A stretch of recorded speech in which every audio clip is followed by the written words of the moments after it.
करने में कितना समय लेती है? 3 घंटा समय लेती है। यदि कार की चाल कितना हो जाए? 60 किलोमीटर प्रति घंटा हो जाए तो समय निकालिए, कितना समय लगेगा? तो देखो तीसरा नंबर क्वेश्चन में क्या बोल रहा है, हम लोग क्या जानते हैं कि ए और बी दो चीज दिया हुआ है। ए और क्या दिया हुआ है? बी दिया हुआ है। ए की चाल कितना दिया हुआ है? 40 किलोमीटर पर आवर। कितना दिया हुआ है? 40 किलोमीटर पर आवर। और समय कितना दिया हुआ है? समय कितना? 3 घंटा। और दूसरा क्या दिया हुआ है कि इतना ही दूरी को कितना चाल से?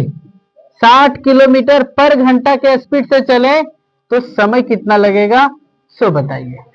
ठीक है, क्या बोला? देखो चाल बराबर कितना? 40 किलोमीटर पर सेकंड है, पर घंटा। और समय कितना दिया हुआ? 3 घंटा। और दूसरा का चाल कितना है? 60 किलोमीटर पर घंटा। समय नहीं पता जी, इतना जो दूरी तय करेगा उतना ही दूरी ये भी तय करेगा, लेकिन इसकी चाल कितना है? 40 और इसकी चाल कितना है? 60। तो बोला कि इसमें कितना समय लगेगा, सो बताओ। तो हम लोग क्या फॉर्मूला जानते हैं? सो देखो हम लोग क्या जानते हैं, दूरी बराबर क्या है फॉर्मूला? चाल गुने समय। दूरी बराबर क्या होता है फॉर्मूला? चाल गुने समय। और जब दूरी बराबर चाल गुने समय होता है तो दूरी कितना हो गया? 40 गुने कितना? 3। तो 40 दिया कितना हो गया? 120 किलोमीटर। कितना दूरी तय करना पड़ा? 120 किलोमीटर। अब दोबारा इसमें तो हम लोग को दूरी पता चल गया, इसमें दूरी निकालना है। तो इसमें दूरी बराबर हम लोग को क्या होता है? समय गुने क्या? चाल। तो देखो यहां समय तो दूरी पता चल गया कितना? 120 किलोमीटर। समय पता चल गया, क्या पता चला? समय क्या नहीं, और क्या पता है?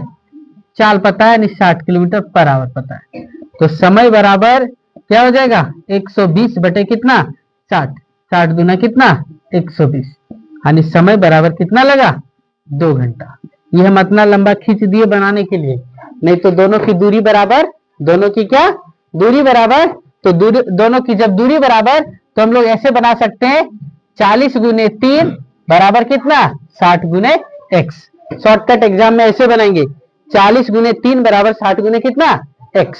तो ऐसे काट देंगे, 1 0 1 0 कट जाएगा, 3 दूना 6 2 दूना 4, तो x बराबर कितना हो जाएगा?